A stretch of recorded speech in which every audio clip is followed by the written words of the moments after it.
Welcome to the Gentleman's Romantic Book Nook. This week we read chapters 9 through 16 of Bear by Marian Engel. Here's the story so far. After weeks spent exploring the isolated estate of Colonel Cary, our heroine Lou enters into a dangerous game of cat and mouse. Or, should I say, Beauty and Beast? With her heart up for grabs, who will be the first to cross the line from taboo to taboo? The greatest romance story ever told continues here at the Gentleman's Romantic Book Nook.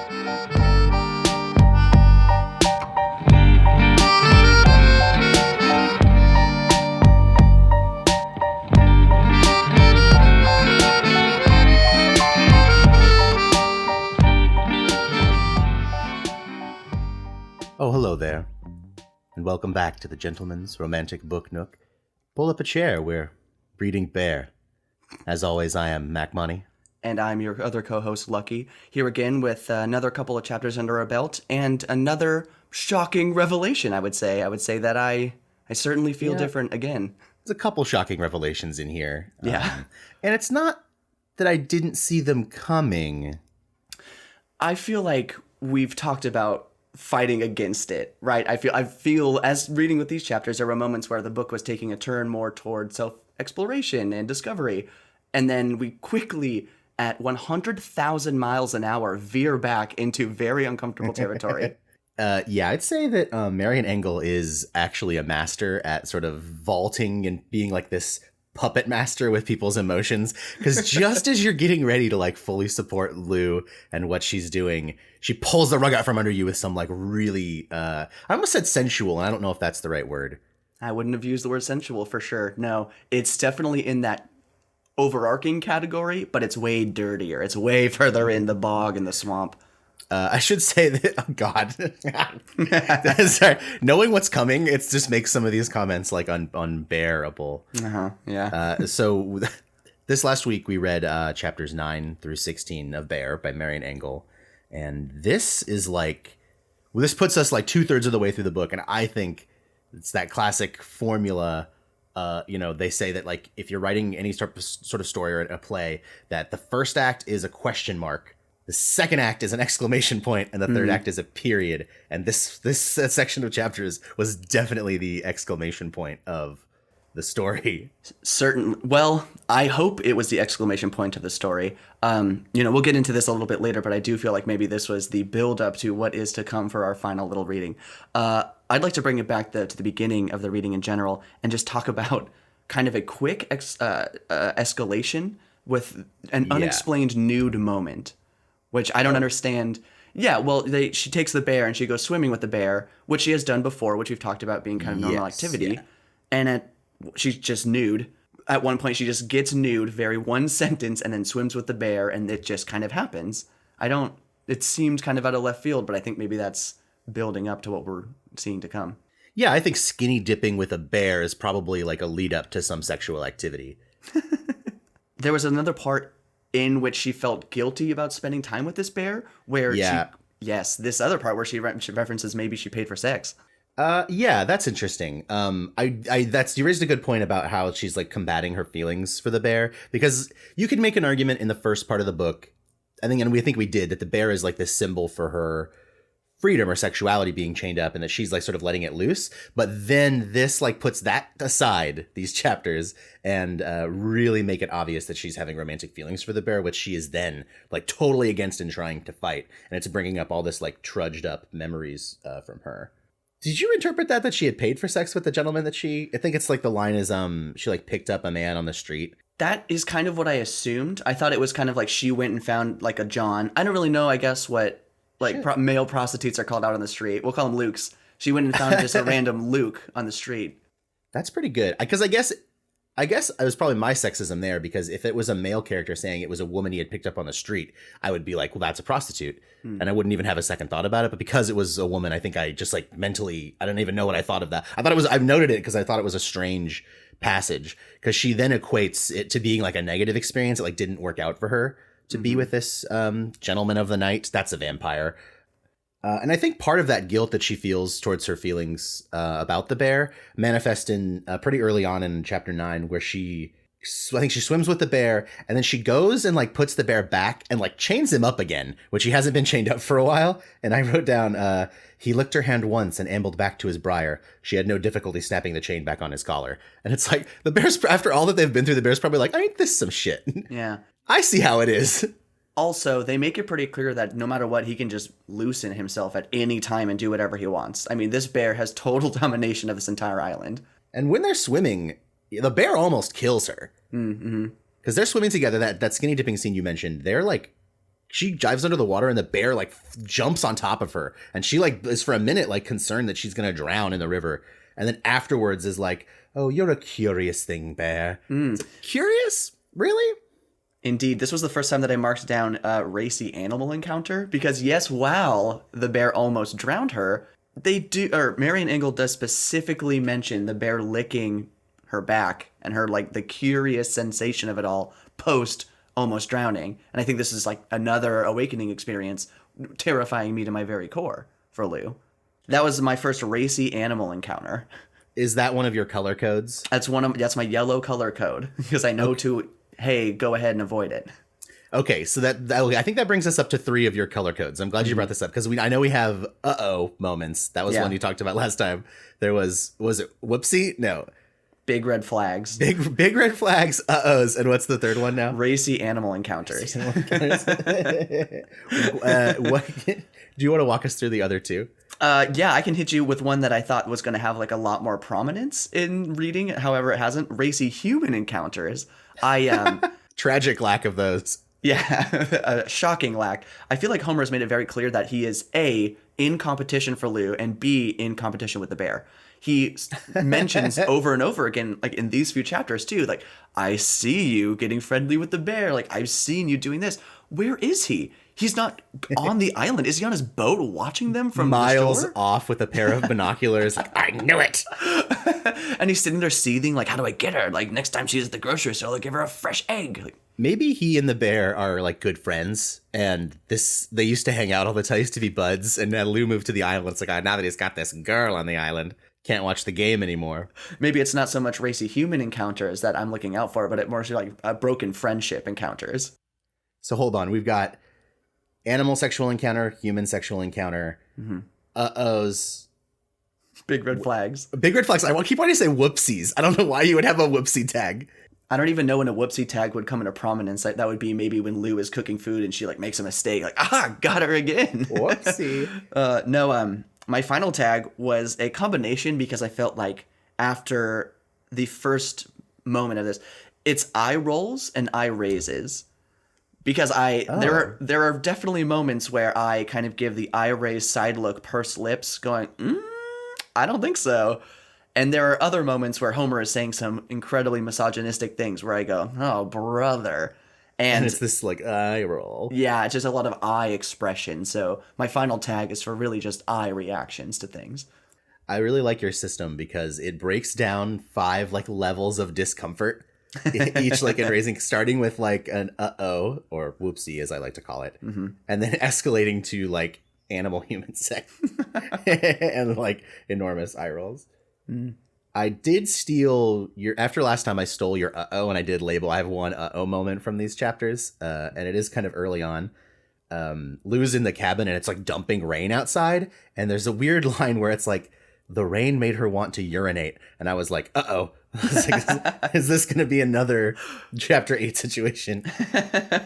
The amount of time we talk about just bowel movements in this book, I think, is incredible, and I'm understanding now why it was passed up by a couple of different publishers in the beginning.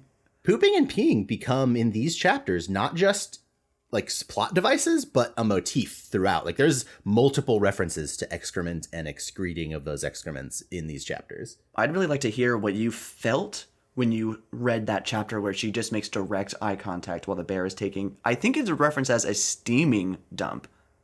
Yeah, it's a pretty chilly morning up there in Manitoba, and she has gone out and witnesses the bear taking a dump.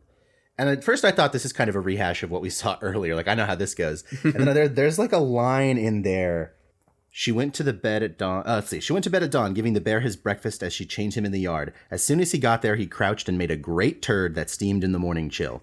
So actually, I think you put it a little bit more eloquently than Marion did. She watched his face as his bowels moved, half amused at herself to be looking for emotion, and there was none. She had nothing to contribute. She had nothing to contribute is a pretty generous way of saying she didn't have to take a dump in the morning. Yeah, I feel like whenever I'm not taking a shit next to an animal, I am contributing. You would be giving back to society, you're saying, simply by not pooping next to an animal every morning. Yeah, I feel like that is me doing my civic duty, if anything. Yeah, pun intended, I'm certain. Pun intended, indeed. And then, like, I'm not joking about crap or what is it? It's just great turds that steam in the morning chill. I'm not talking about great turds being just like a moment or two in this book. They are a theme, because literally in the next paragraph after that, she has that moment with the bear. She's like reading she like finds a piece of paper in the library that says, Waldo in the Ruthenian legend is a lost prince who is rescued from ignominy by a bear whose droppings are gold.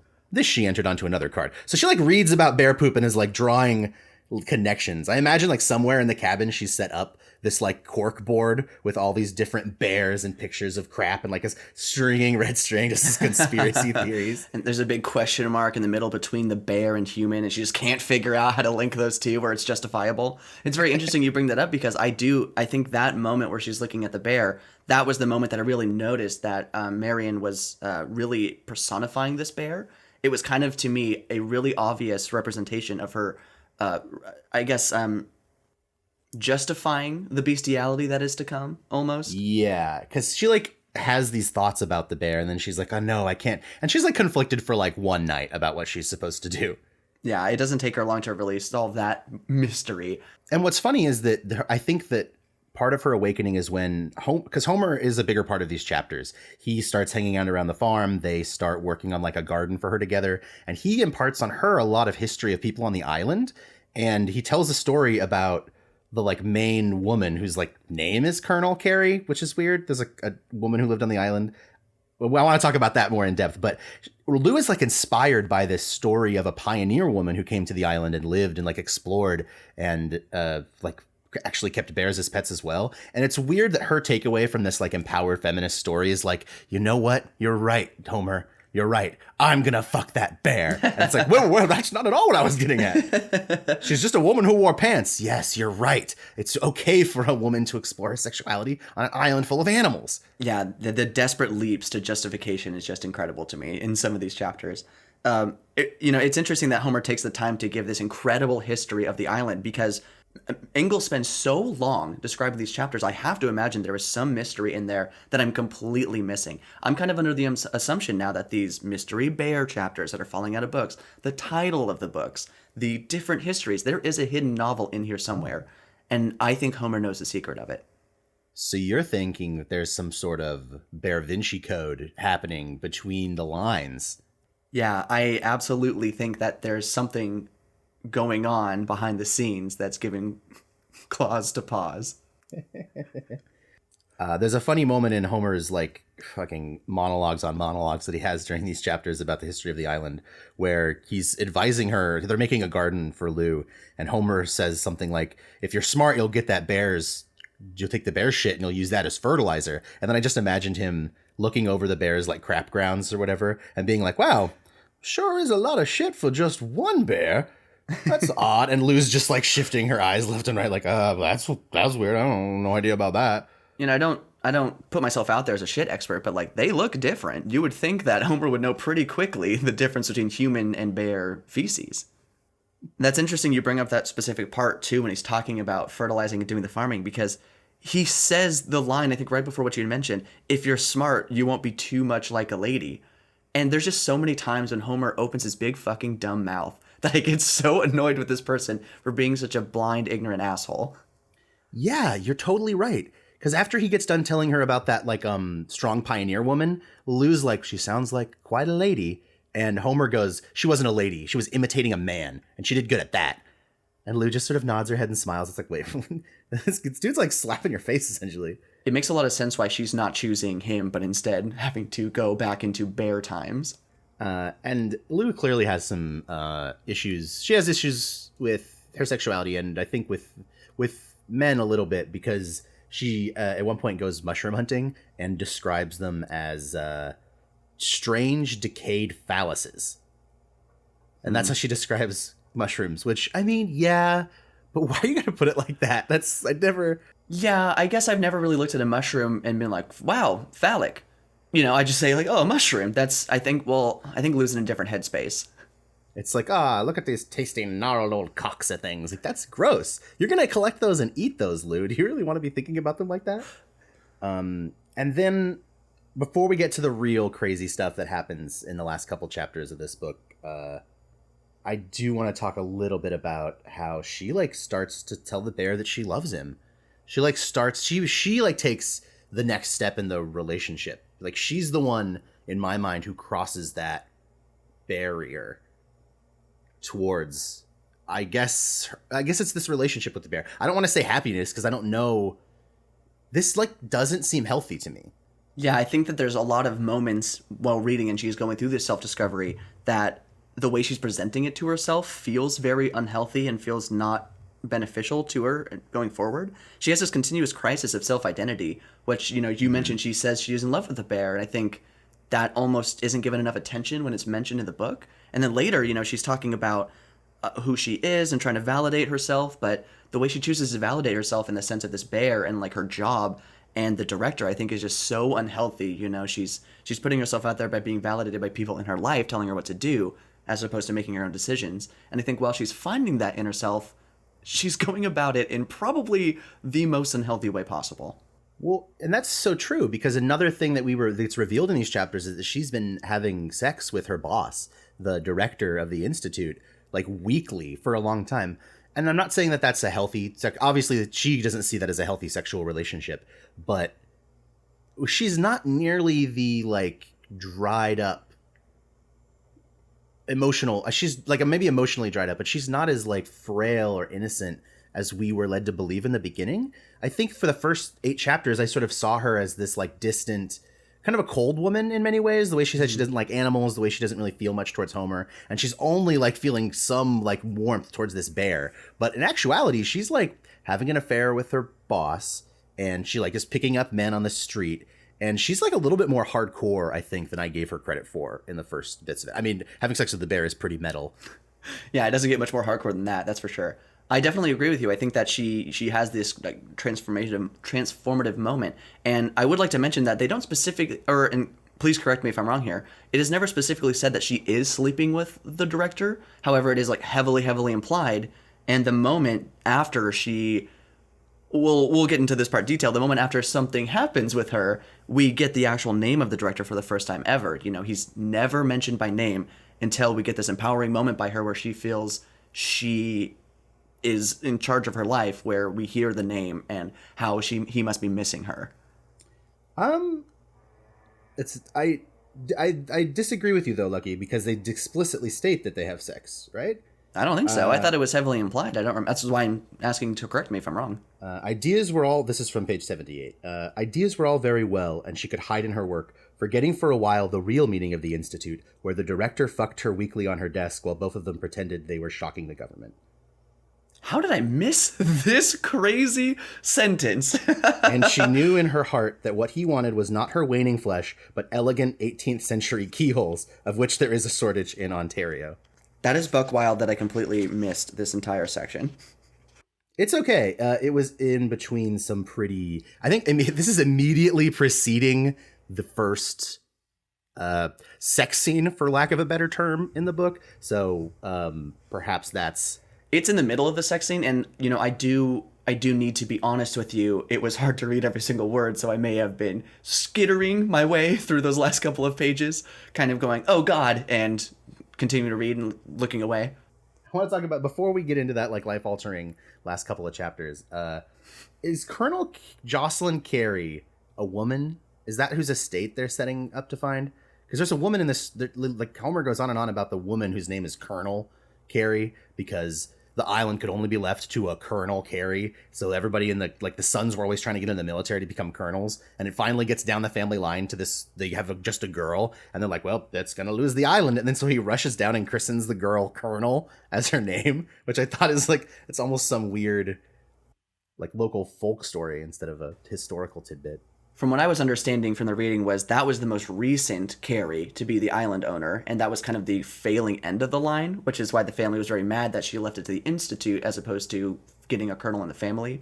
And this person was jaded because they were named Colonel, so they could skirt the law and get the island without anybody in the family being, or the law or whatever, like in the family, as far as I was understanding it. No, that reaffirms what I thought. I just, for some reason, been going through the book thinking that Colonel Jocelyn Cary was this like stodgy British man or Canadian fellow, and just the reveal that it's like a woman who also raised bears on the island was sort of a flip of the script for me.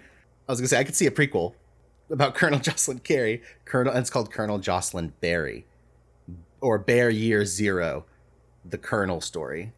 Godine, get back to me, Godine, hit me up.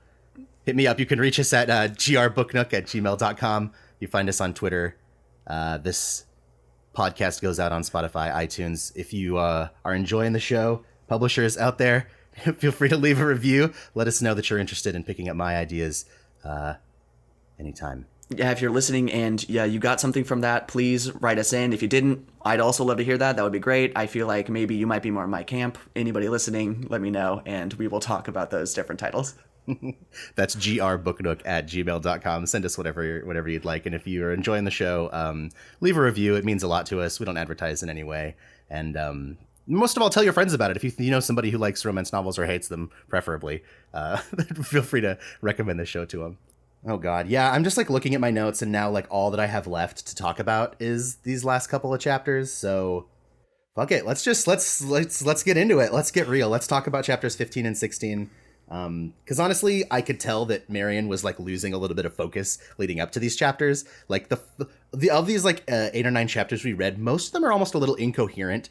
They're not poorly written, but it's like barreling forward. And I do a little bit of writing, and when I'm like eager to get to like a certain part of a story, I'll underwrite a little bit as I move forward because I'm so excited to get to that moment. And you could tell that she was just like pumped to write these like love story, these passionate chapters of the culmination of the love between a woman and a bear. I mean, it's absolutely insane how chapter 15 starts, because I mean, a lot of these chapters are very business as usual, where Lou wakes up, she starts doing her work, she maybe hangs out with the bear for a little bit, and I mean, this chapter just goes and goes to the point where, she's working, no problem at all. The bear's in the house, okay, happened before, and now the bear is nose deep in the honeypot. Oh, lucky.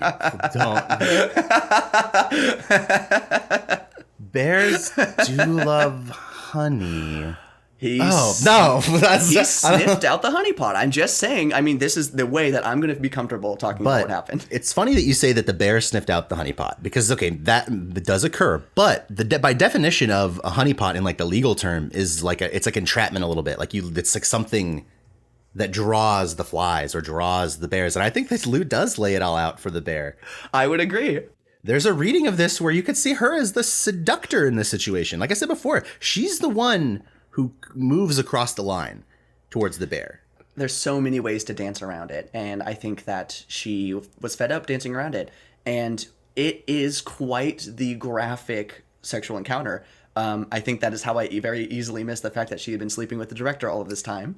Yeah.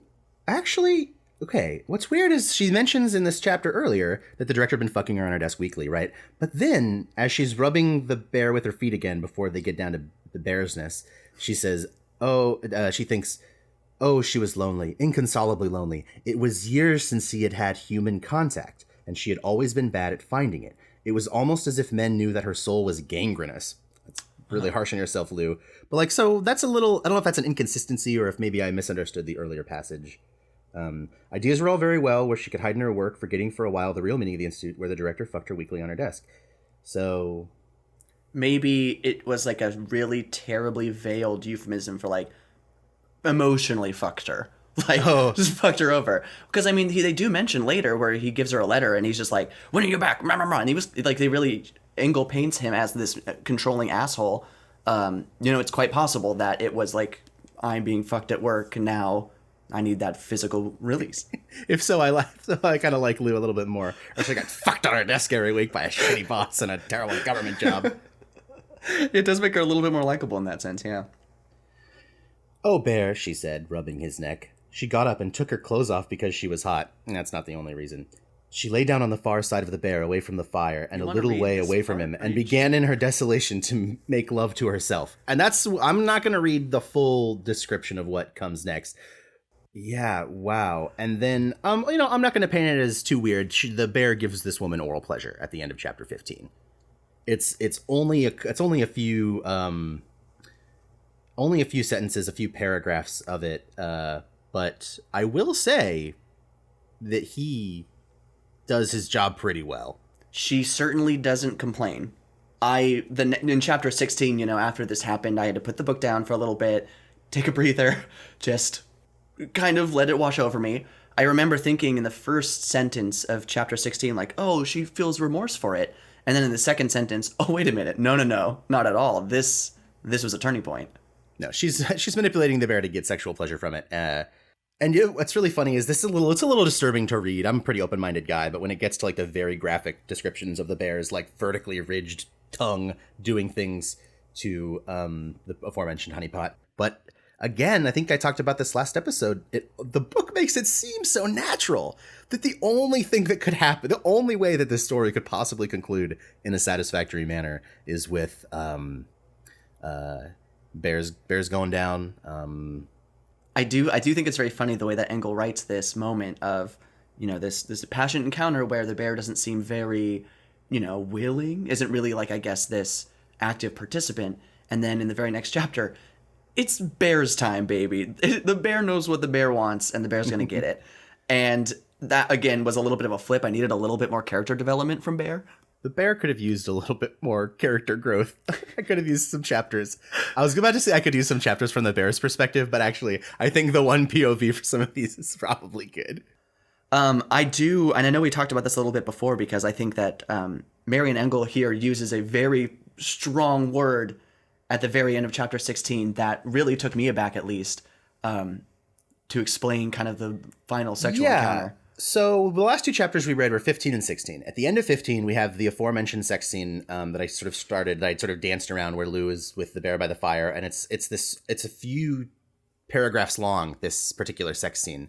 And then we go in through the next chapter, chapter 16, and it happens again. They have sex again very quickly, like right afterwards. I thought I was like over that, and could set that sex scene aside, and it would be a while before we got another one. But like you said, Lucky, this time the bear is the one who's like, "Oh, we're doing this," and she very much welcomes it. And yeah, Marion chooses at the end of chapter 16 a, I guess, controversial word for the honeypot, or the vagina.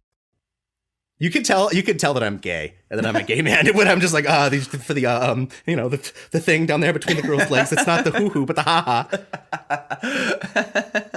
Yeah, the bear ambles in and basically sticks its tongue up her, and she uses the C word. I'm not going to say it at all. So the passage, I'm not going to say it either, but the passage goes, her fishy friend, which is a great nickname for him, her fishy friend came up the stairs. His tongue bent vertically and he put it up her, see you in Texas, which is not a word I feel comfortable saying, but is a pretty powerful word to put in, especially from the perspective from a female writer. Mm-hmm.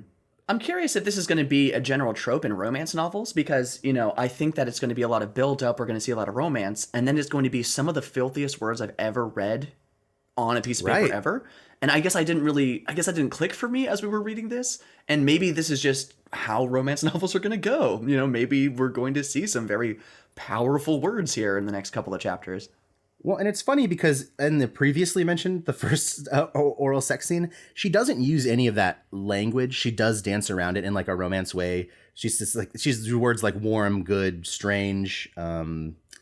Nipples, I think, is like the most racy word you get. And then like 3 pages later, we're using the C word to describe what's going on down there. And I think that's a powerful, raw word choice. And if we're looking at the book in like a literary way and not making fun of the bear sex, it's hard for me to do. I'm like laughing through it, but like it is a powerful and effective word choice to use in this. And then right after that, she follows it up with another note that falls out of a book, which is, the offspring of a woman and a bear is a hero with the strength of a bear and the cleverness of a man. Old Finnish legend. She cried with joy. Yeah, that one gives me a real uncomfortable feeling. I mean, there's just so much justification that I feel like Marian Engel is almost writing this for herself a little bit. Like, I need people to know that this is okay because I have another story I need to tell in about 20 years that is really going to shock you if you aren't cool with this.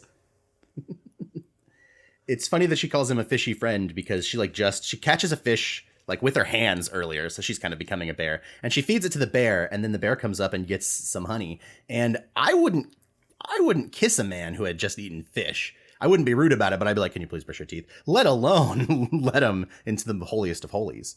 Yeah.